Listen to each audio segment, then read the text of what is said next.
Learn English through stories. C10. Adopted and modified by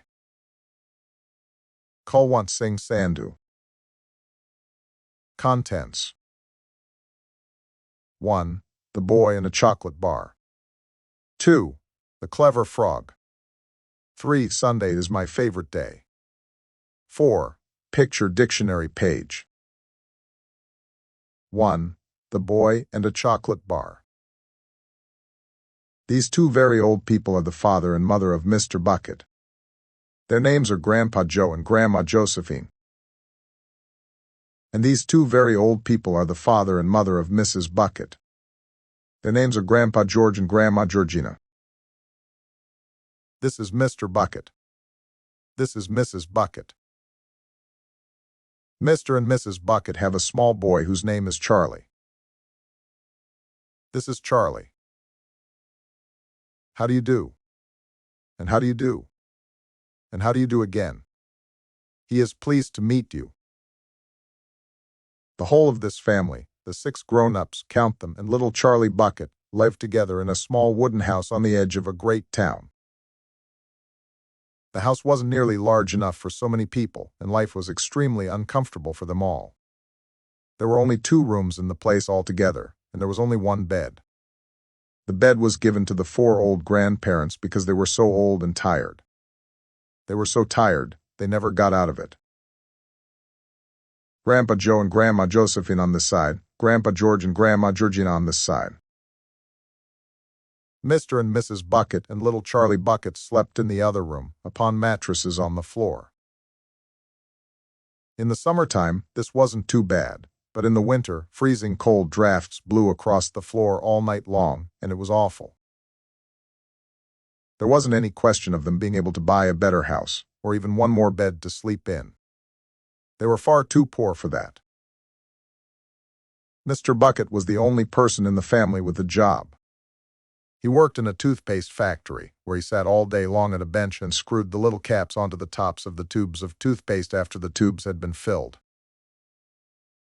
But a toothpaste cap screwer is never paid very much money, and poor Mr. Bucket, however hard he worked and however fast he screwed on the caps, was never able to make enough to buy 1/2 of the things that so large a family needed.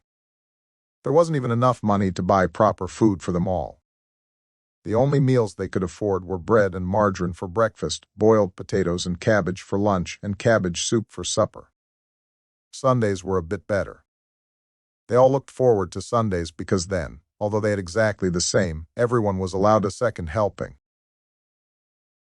The Buckets, of course, didn't starve, but every one of them, the 2 old grandfathers, the 2 old grandmothers, Charlie's father, Charlie's mother, and especially little Charlie himself, went about from morning till night with a horrible empty feeling in their tummies. Charlie felt it worst of all. And although his father and mother often went without their own share of lunch or supper so that they could give it to him, it still wasn't nearly enough for a growing boy. He desperately wanted something more filling and satisfying than cabbage and cabbage soup. The one thing he longed for more than anything else was chocolate. Walking to school in the mornings, Charlie could see great slabs of chocolate piled up high in the shop windows, and he would stop and stare and press his nose against the glass, his mouth watering like mad. Many times a day, he would see other children taking bars of creamy chocolate out of their pockets and munching them greedily, and that, of course, was pure torture.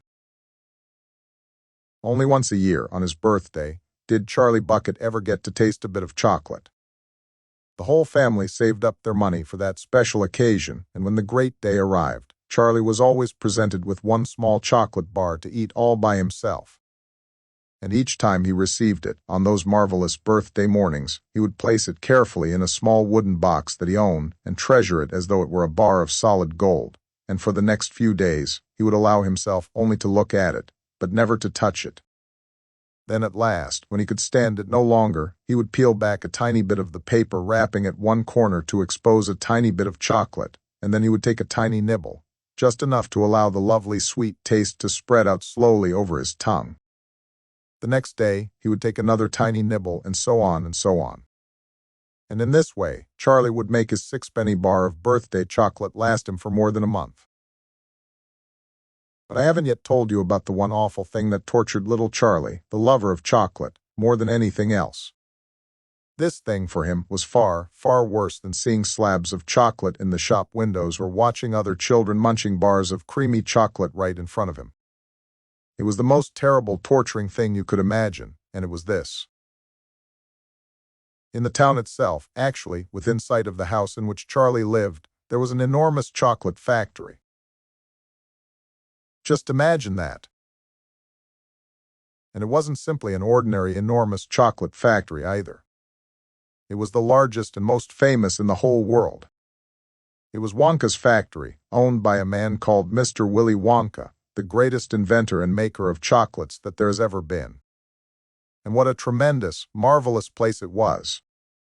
It had huge iron gates leading into it, and a high wall surrounding it, and smoke belching from its chimneys, and strange whizzing sounds coming from deep inside it.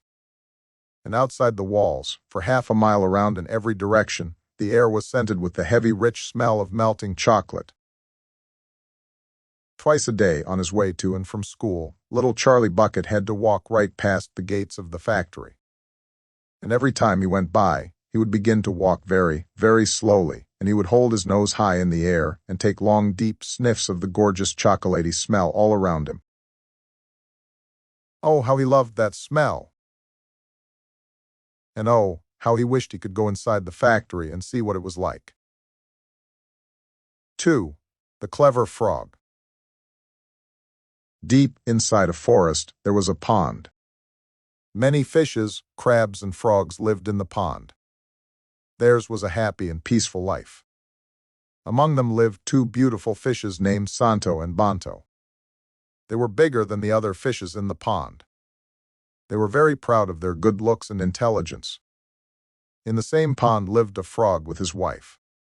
His name was Chusta. The fishes and frogs were good friends.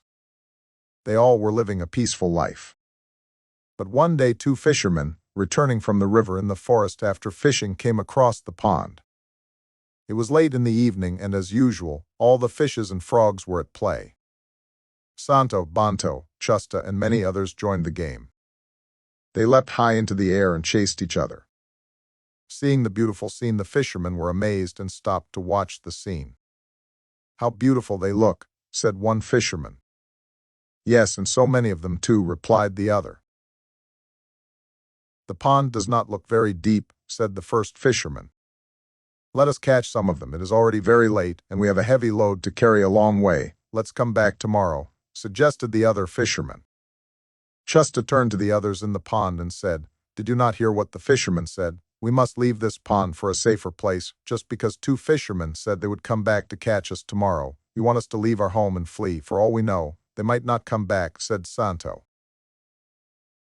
"Even if they come back to catch us, I know 1,000 tricks to get away, and even if your 1,000 ways fail, I know another 100 ways to escape," said Banto. "We will not let 2 fishermen scare us away from our home." All the others in the pond agreed with them. "Well, I know only one trick," said Chusta. "To leave the place before danger strikes." Chusta and his wife left the pond in search of a safer place. All the fishes, crabs, and frogs laughed at them as they left. The next day the fishermen returned to the pond and cast their net. "Ouch! This net is too thick for me to bite through," cried Santo. "For me too," cried Banto. "Only if I could get out, I could do something. We should have listened to Chusta," cried another fish. "Now we are all doomed." The fishermen caught them all and put all the fish, frogs, and crabs into a big basket and took them away. Chusta, hiding behind a boulder with his wife, turned to her and said, "If I had not acted in time, we would also be in that basket with the others." 3. Sunday is my favorite day. Hi. My name is Molly. I live in Manchester, England. I am 53 years old. My friend asked me, "What is your favorite day of the week?" Well, I really love Sundays. Sunday is my favorite day. Are you thinking, why is Sunday my favorite day? I am going to tell you. First of all, my family comes to visit.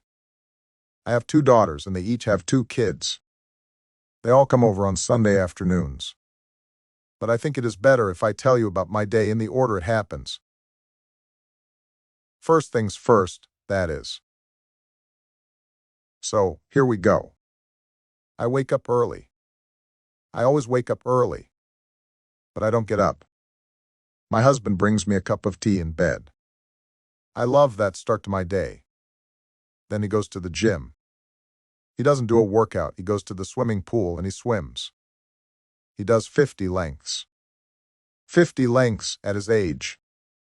When he gets back, I am still in bed. When I hear him in the kitchen getting the breakfast ready, I get up. We don't have a fry-up, we have a continental breakfast, bread and jam or fresh croissants from the co-op. We don't like croissants from out of a packet. They are too dry.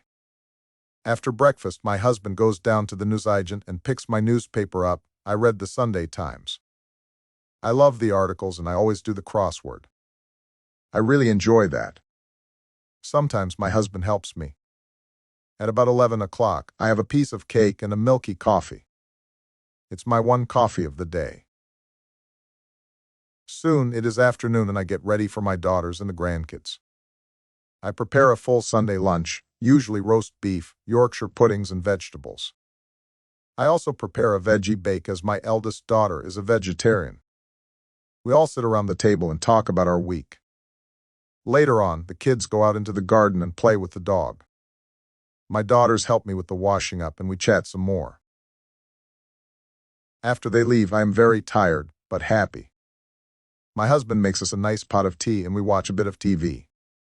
Later on, we take the dog out for a walk. Sundays are just perfect. In England, a fry-up, or English breakfast, is a meal consisting of a mixture of foods such as sausages, bacon, beans, tomatoes, and eggs that have been fried. A continental breakfast is a breakfast that consists of foods such as bread, butter, jam, croissant, and a hot drink. There is no cooked food. Sunday lunch includes beef, Yorkshire pudding, boiled carrots, broccoli, and potatoes. Veggie bake. A pot of tea. 4. Picture dictionary page.